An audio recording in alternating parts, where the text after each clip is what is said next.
देह बुद्धि से मुक्ति भारतीय आध्यात्मिक परंपरा का एक गहन और केंद्रीय विषय है।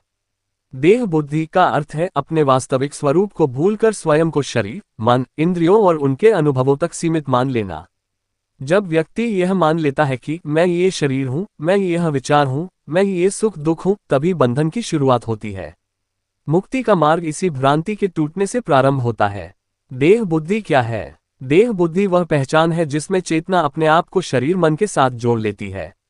शरीर जन्म लेता है, बढ़ता है, बदलता है और नष्ट होता है।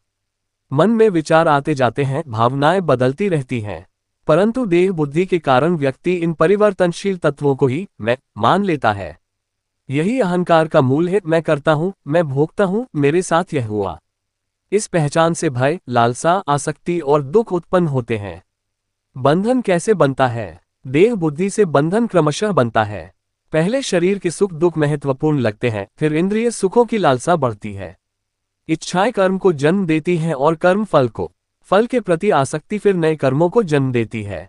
ये चक्र चलता रहता है। व्यक्ति बाहरी वस्तुओं, धन, संबंध, मान सम्मान में स्थायी सुख खोजता है, परंतु अस्थिरता के कारण निराशा हाथ लगती है। मुक्ति का अर्थ? मुक्ति का अर्थ संसार छोड़ना नहीं है, बल्कि देह बुद्धि का त्याग है। मुक्ति तब है जब व्यक्ति जान ले कि वह शरीर मन नहीं, बल्कि शुद्ध साक्षी चेतना है। शरीर संसार में कर्म करता है, पर भीतर का साक्षी उनसे अछूता रहता है।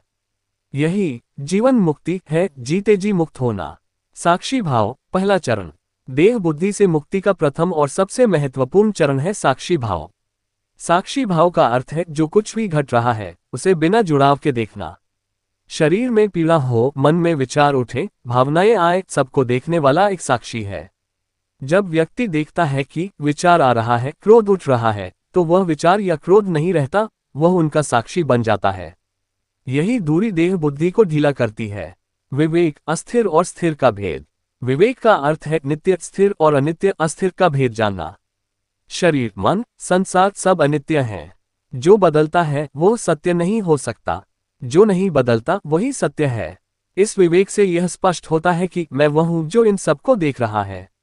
विवेक के बिना साधना भावुक हो जाती है, विवेक साधना को दिशा देता है।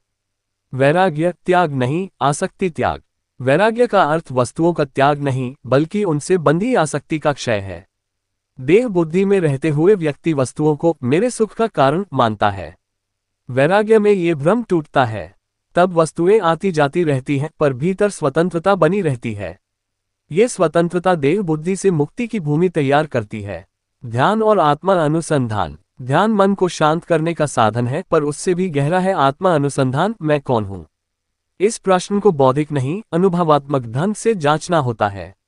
जब भी मैं की भावना उठे, देखा जाए ये मैं कहां से आ रहा है।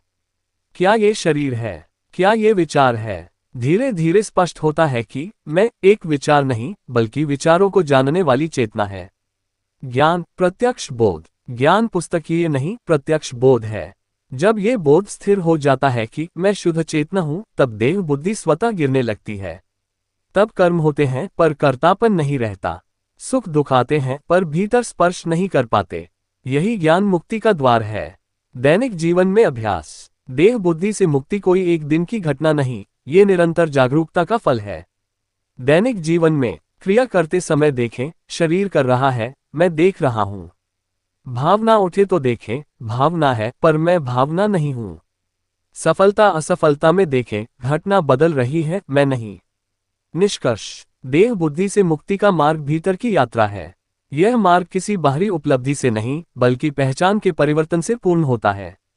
जब व्यक्ति शरीर मन से ऊपर उठकर साक्षी चेतना में स्थित हो जाता है, तभी वास्तविक शांति, आनंद और स्वतंत्रता प्रकट होती है। यही मार्ग अष्टावक्र, उपनिषदों और अद्वैत परंपरा का सार है। जानो कि तुम देह नहीं, देह को जानने वाले हो।